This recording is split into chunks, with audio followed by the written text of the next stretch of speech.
करते हैं trigonometric ratios की क्लास नंबर 2। एक रिक्वेस्ट है, क्लास नंबर 1 देख लेना, ठीक है? उसके बाद ही आपको क्लास नंबर 2 समझ में आएगी ट्रिग्नोमेट्रिक रेशियोज की। देखो हमारे पास में कौन कौन सी रेशियोज होती हैं, फटाफट बताओ।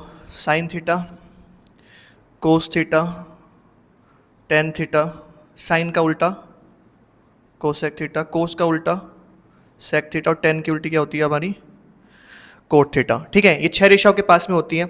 हमने कौन कौन से एंगल के बारे में बताया था, कुछ important angles, 0 degree, 30 degree, 45 degree, 60 degree और 90 डिग्री। ये कुछ इंपॉर्टेंट एंगल्स के बारे में हमें समझना है कि जब साइन ये थीटा है, थीटा की जगह में एंगल लगाते हैं, जैसे साइन 0 डिग्री, कोस 0 डिग्री, ऐसे साइन 90 डिग्री, कोस 90 डिग्री, तो 0 डिग्री हमारा हो गया और 90 डिग्री हमारा हो गया, है ना।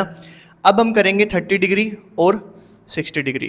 ठीक है, क्या करेंगे, 30 डिग्री और 60 डिग्री, मतलब साइन थीटा, तो थीटा की जगह क्या आएगा, 30 डिग्री, तो हमें वैल्यू पता करनी है किसकी, साइन 30 डिग्री की, कोस 30 डिग्री की, टेन 30 डिग्री की। ऐसे ही हमें वैल्यू पता करनी है साइन 60 डिग्री की और कोस 60 डिग्री की और टेन 60 डिग्री की। ठीक है, बाकी सब इनका उल्टा होता है, तो ये मेन रेशियोज होती हैं। साइन और कोस ही बेसिकली हमें पता करना है, तो हमें सब पता लग जाएगा।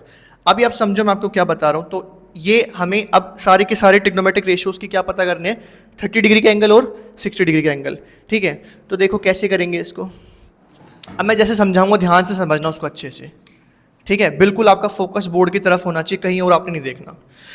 ठीक है, 45 को अगली क्लास में, 30 डिग्री और 60 डिग्री, सबके सब ट्रिग्नोमेट्रिक रेशियोज की वैल्यू 30 डिग्री पे कितनी होगी और 60 डिग्री पे कितनी होगी। अब ध्यान से सुनो, देखो सबसे पहले आपने क्या सीखा था, पंडित बद्री प्रसाद हर हर बोले। उसमें क्या सीखा आपने, सोना यानी साइन, चांदी यानी कोस, तोले यानी टेन। साइन का उल्टा क्या होता है, कोसेक, कोस का उल्टा क्या होता है, सेक, और टेन का उल्टा क्या होता है, कोट। ठीक है, मतलब साइन किसको दिखाता है, पी अपॉन में एच, परपेंडिकुलर अपॉन में हाइपोटेनस। कोस किसको दिखाता है, बेस अपॉन में हाइपोटेनस। टेन किसको दिखाता है, परपेंडिकुलर अपॉन में बेस। कोसेक किसको दिखाता है, एच अपॉन में पी, हाइपोटेनस अपॉन में परपेंडिकुलर। सेक हाइपोटेनस अपॉन में बेस, और कोट बेस अपॉन में परपेंडिकुलर। अब मैं एक राइट एंगल ट्रायंगल बना रहा हूँ, ध्यान से समझो, बिल्कुल ध्यान से। ठीक है, बढ़िया समझ में आएगा आपको अच्छे से। देखो ये एक राइट एंगल ट्रायंगल हो गया। ठीक है, मैंने क्या किया, मैंने यहाँ पे लिखा कि ये 30 डिग्री है। क्या है ये, 30 डिग्री है। ओके, कितना ये 30 डिग्री का एंगल है। थीटा लगाते थे यहाँ पे, मैंने यहाँ पे क्या लगाया, 30 डिग्री। अब मुझे एक बात बताओ, ये 90 डिग्री है ना, ये 90 डिग्री है, ये 30 डिग्री है, तो ये वाला एंगल कितना होगा भाई। एक ट्रायंगल की एंगल सम प्रॉपर्टी क्या होती है, 180 डिग्री। मतलब तीनों एंगल को अगर आप जोड़ दो तो कितना आता है, 180 डिग्री आता है आपके पास में। अब ये 90 डिग्री है, ये 30 डिग्री है, तो ऑब्वियस सी बात है यार ये 60 डिग्री होगा, क्योंकि 90 + 30 120, 180 से माइनस करोगे तो कितना आएगा, 60 डिग्री। तो ये एंगल तुम्हारा कितने डिग्री का हो गया, 60 डिग्री का। ठीक है, ये कितने डिग्री का हो गया, 60 डिग्री का। अब 30 डिग्री की वैल्यूज़ को, साइन और कोस, इन सब रेशियोज़ की 30 डिग्री की वैल्यू को, इनकी 60 डिग्री की वैल्यूज़ को आप कैसे याद रखोगे, ध्यान से समझो। देखो इस ट्रायंगल को ध्यान से देखो, यहाँ पे आपको 30 दिख रहा है, 60 दिख रहा है और 90 दिख रहा है। मैंने यहाँ पे लिखा 30 डिग्री, 60 डिग्री, 90 डिग्री। ठीक है, 1 मिनट भी नहीं लगेगा आपको, आप तुरंत वैल्यू निकाल सकते हो इसकी, बिना रट्टा मारे, बिना टेबल याद किए। क्या करना है, 30 डिग्री, 60 डिग्री, 90 डिग्री, ये आपने लिख लिया। ठीक है, उसके बाद में आप देखो कि अगर मैं इन तीनों नंबर का रेशियो निकालूँ तो क्या निकलेगा, 1 2 3, है ना। 31 × 30, 32 × 60, 33 × 90, तो तीनों वैल्यूज़ का अगर आप रेशियो निकालोगे, इनको कट करोगे तो क्या निकलेगा, 1 2 3। ठीक है, आपको क्या करना है, आपको जो इन तीनों में सबसे बड़ा नंबर है उसके ऊपर रूट डालना है। ठीक है, उसके ऊपर क्या डालना है आपको, रूट डालना है।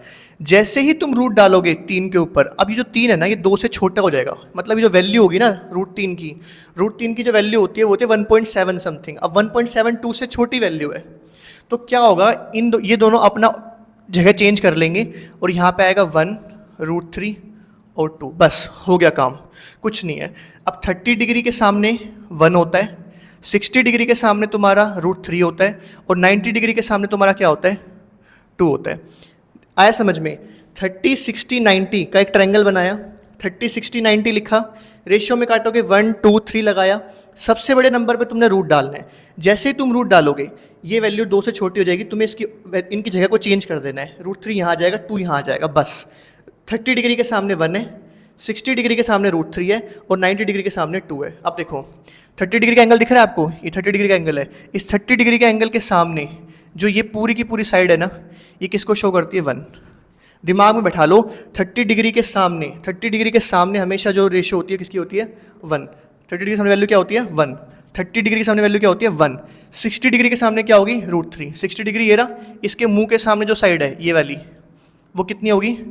√3। और 90 डिग्री के सामने कितना होगा? 2। बस हो गया। अब सारी की सारी वैल्यूज तुम बड़े आराम से निकाल सकते हो, कुछ नहीं करना। कोई भी वैल्यू बोलो मेरे को, साइन 30 डिग्री की या 60 डिग्री की, हम चुटकियों में निकाल सकते हैं। बताओ क्या निकालना है। अब देखो, अब तुम कमाल देखो, तुमने बोला कि भैया साइन 30 डिग्री की वैल्यू बताओ। सर साइन 30 डिग्री की वैल्यू बताओ। अब ध्यान से समझना, इधर आ जाओ, ध्यान से समझो। साइन 30 डिग्री की वैल्यू आपको बतानी है। साइन का मतलब क्या होता है? साइन का मतलब होता है रेशियो, मतलब परपेंडिकुलर अपॉन में हाइपोटेनस। मैंने लिखा परपेंडिकुलर अपॉन में हाइपोटेनस, ठीक है। साइन का मतलब तो परपेंडिकुलर अपॉन में हाइपोटेनस था, क्लियर हो गया। अब 30 डिग्री के एंगल के सामने, शुरू की क्लासेस देखना, ठीक है, तब आपको समझ में आएगा ट्रिग्नोमेट्री। शुरू की 3-4 क्लास देख लेना, 2-3 क्लास देख लेना, आपको समझ में आ जाएगा क्या चल रहा है, ठीक है। 30 डिग्री जो है, 30 डिग्री के सामने परपेंडिकुलर है, इस ट्रायंगल में आ जाओ। 30 डिग्री के सामने परपेंडिकुलर है यानी 1। और हाइपोटेनस कितना है आपके पास में? हाइपोटेनस तो हमेशा फिक्स रहेगा यार। 90 डिग्री के सामने वाली साइड हमेशा हाइपोटेनस रहती है, हमेशा बड़ी रहती है, वो हमेशा 2 आएगी। तो यहाँ पे क्या आएगा आपका? 2। तो आपके पास में क्या वैल्यू आ गई साइन 30 डिग्री की? कितनी आ गई? 1/2। फिर से देखो, अब मैंने आपसे पूछा मुझे बताओ कोस 30 डिग्री की वैल्यू। तो आपको क्या करना है, ध्यान से सुनो। कोस का मतलब इस ट्रिक से, पंडित बद्री प्रसाद हर हर बोले, इस ट्रिक से आप कोस का रेशियो बता सकते हो। कोस क्या है आपके पास में? B/H। क्या है? B/H।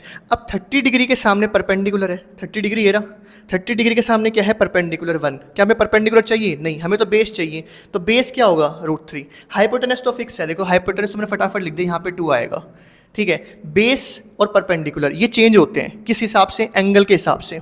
तो यहाँ पे 30 डिग्री है, लेकिन कोस बेस मांगता है। 30 डिग्री के सामने तुम्हारा परपेंडिकुलर 1 है, तुम्हें तो बेस चाहिए, बेस कितना है? √3। तो कोस 30 डिग्री की वैल्यू कितनी होगी? √3/2। क्या हमने रट्टा मारा? नहीं, एक सेकंड के अंदर आप निकाल सकते हो इस चीज़ को। 30, 60, 90, 1, 2, 3, सबसे बड़ी वैल्यू के ऊपर रूट डालना है, इनको घुमा देना है, इनकी जगह को घुमा, वैल्यूज़ को घुमा देना, आगे पीछे कर देना है, और बस। 30 डिग्री के सामने 1, 60 डिग्री के सामने √3, 90 डिग्री के सामने 2। तुम्हें लगेगा टेबल याद कर लेंगे इससे अच्छा। भाई पेपर के टाइम पे ना इतना प्रेशर होता है, भूल जाओगे, कोई वैल्यू आगे पीछे रह गई ना दिमाग में, गलत हो जाएगा सारा काम। पूरी की पूरी सिंप्लीफिकेशन जो होगी ना, सारा काम खराब हो जाएगा। इससे बेटर ये चीज़ है, टाइम के साथ में प्रैक्टिस करोगे ये अच्छे से दिमाग में बैठ जाएगा। और देखो, आपको निकालनी है tan 30 डिग्री की वैल्यू। मैं सारी वैल्यू दिखाऊंगा आपको निकाल के। देखो tan 30 डिग्री, tan का मतलब कौन सी रेशियो होती है बताओ? परपेंडिकुलर अपॉन में बेस, यहाँ से याद रहेगी। अब देखो 30 डिग्री के सामने ही तो परपेंडिकुलर होता है, और हमें परपेंडिकुलर ही चाहिए। तो 30 डिग्री के सामने क्या है तुम्हारा? 1। मेरे साथ साथ सारी वैल्यूज निकालो क्लास में, ठीक है। 30 डिग्री के सामने क्या है? परपेंडिकुलर 1। तो यहाँ पे क्या आ जाएगा? 1। बेस कितना आपके पास में? बेस √3 है, यहाँ पे आ गया √3। आया समझ में? ठीक है, आगे देखो और वैल्यूज निकालते हैं। तो ये शुरू में थोड़ा सा आपको लगेगा ट्रिकी, लेकिन भाई ये सबसे बढ़िया चीज़ है, ठीक है। मुझे भी सारी वैल्यूज ऐसी तो याद है यार, मैं रट के थोड़ी बैठा हूँ वैल्यूज। अब आगे देखो आपके पास में क्या होता है? कोसेक होता है। अब निकालते हैं कोसेक 30 डिग्री। तो कोसेक किस रेशियो को दिखाता है? कोसेक दिखाता है H/P। H/P लिख लो। अब हाइपोटेनस तो फिक्स है यार, 30, 60, 90 के उसमें ट्रायंगल में 2 ही रहेगा तुम्हारे पास में। और परपेंडिकुलर क्या है तुम्हारा? 30 डिग्री के सामने वाला। 30 डिग्री के सामने क्या है? इसके मुंह के सामने कौन सी साइड है? 1। तो यहाँ पे कितना आएगा? 1। इसका मतलब ये 2 ही है। उसके बाद तुम निकाल सकते हो सेक 30 डिग्री, है ना। सेक 30 डिग्री निकाल लोगे। सेक किस रेशियो को दिखाता है? H/B। किसको दिखाता है? H/B। कोस का उल्टा होता है नहीं। अब H तुम्हारा फिक्स है, फटाफट तुम 2 सोच सकते हो। 30 डिग्री के सामने परपेंडिकुलर है 1, हमें तो बेस चाहिए। बेस कितना है? √3। बस यहाँ पे आ गया √3। फिर ऐसे आप कोट 30 डिग्री निकाल सकते हो। क्या होगा? बेस अपॉन में परपेंडिकुलर। तो परपेंडिकुलर तो आपको पता लगी गया, फटाफट कर सकते हो 1, और बेस कितना होगा आपके पास में? √3 हो गया। तो ऐसे आपको ना दिमाग में चीज़ें बैठ जाएंगी धीरे धीरे करके फटाफट, कि यार हाइपोटेनस तो 30, 60, 90 का टेबल चल रहा है ना, तो आपके पास में सिचुएशन चल रही है आपके पास में, तो हाइपोटेनस तो आपका हमेशा 2 ही रहने वाला है। ठीक है, 1 और √3 को घुमाना है आपको, 30 डिग्री के सामने परपेंडिकुलर है तो 1, 60 डिग्री के सामने परपेंडिकुलर है तो √3। तो मतलब ये परपेंडिकुलर और बेस के अंदर चक्कर पड़ता है आपका पूरा का पूरा।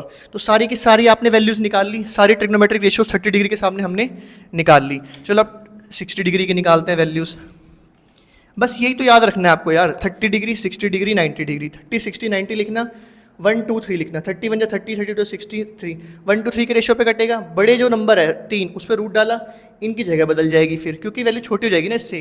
तो 30 के सामने 1 है, उससे बड़ी वैल्यू 60, तो यहाँ पे 1 से बड़ा √3, 60 से बड़ा 90 तो √3 से बड़ा 2। बस ये इसके सामने रख देना इस टेबल के अंदर, ट्राइंगल के अंदर फटाफट आके, है ना।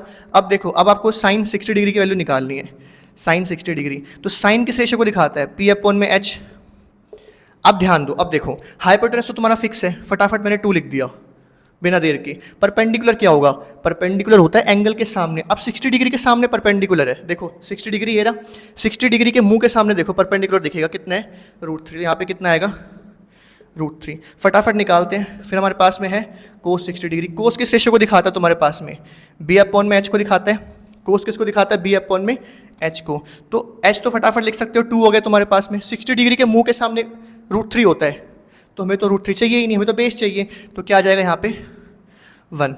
देखो 60 डिग्री के मुंह के सामने आपका परपेंडिकुलर है √3, हमें तो बेस चाहिए, बेस कितना है उसका मतलब 1। हाइपोटेनस फिक्स है, उसको मत छेड़ो।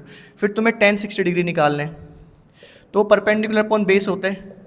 अब 60 डिग्री के मुंह के सामने ही परपेंडिकुलर है, 60 डिग्री के सामने क्या होता है, दिमाग में बैठा लो √3, कितना आएगा यहाँ पे √3, और बेस तुम्हारे पास में कितना होगा 1। तो tan 60 डिग्री वैल्यू कितनी होती है √3।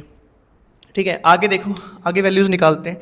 वीडियो को रोक के नोट करते रहना, वीडियो को दोबारा देखना, अच्छे से समझ में आएगा आपको। टेबल रटना नहीं पड़ेगा यार आपको, सबसे इंपॉर्टेंट चीज़। नेक्स्ट है आपके पास में कोसेक 60 डिग्री। अब यहाँ दो, कोसेक की वैल्यू कितनी होती है, H/P, H/P लिख लिया। हाइपोटेनस फिक्स है 2, 60 के सामने परपेंडिकुलर है मतलब √3। 60 के सामने क्या होता है यार √3 तो होता है। फटाफट फिर सेक 60 डिग्री निकाल सकते हो। सेक का मतलब क्या होता है, H/B। हाइपोटेनस फिक्स है 2, 60 के सामने परपेंडिकुलर है √3, हमें परपेंडिकुलर चाहिए नहीं चाहिए, हमें तो बेस चाहिए, बेस कितना होगा 1। आ जाओ आगे, कोट 60 डिग्री निकालना है आपको, मतलब बेस अपॉन में परपेंडिकुलर। तो परपेंडिकुलर तो 60 डिग्री के सामने होता है, वो कितना है तुम्हारा, वो तुम्हारा √3 है ना, और बेस तुम्हारा कितना होगा 1। तो कोट 60 डिग्री वैल्यू कितनी होगी 1 अपॉन में √3। सिर्फ ये ट्रायंगल, ये इतना सिंपल सा रूट, कोई टेबल नहीं रखना, कुछ याद नहीं करना, ठीक है। 1-2 बार खुद से निकालो वैल्यूज़ को, तो आपको अच्छे से चीज़ दिमाग में सेट हो जाएगी। एग्जाम तक प्रैक्टिस करते करते ना सब आ जाएगा अच्छे से, कुछ मत रटो, चीज़ों को समझो, चीज़ें डिराइव कैसे होती है, ठीक है। वीडियो अच्छी लगी हो ना तो लाइक करना, शेयर करना, चैनल को सब्सक्राइब करना, दोस्तों के साथ शेयर करना जिनको ट्रिग्नोमेट्री में बहुत ज़्यादा प्रॉब्लम आती है, बेचारे टेबल रट रहे हैं, उनके साथ शेयर करो। Thank you so much.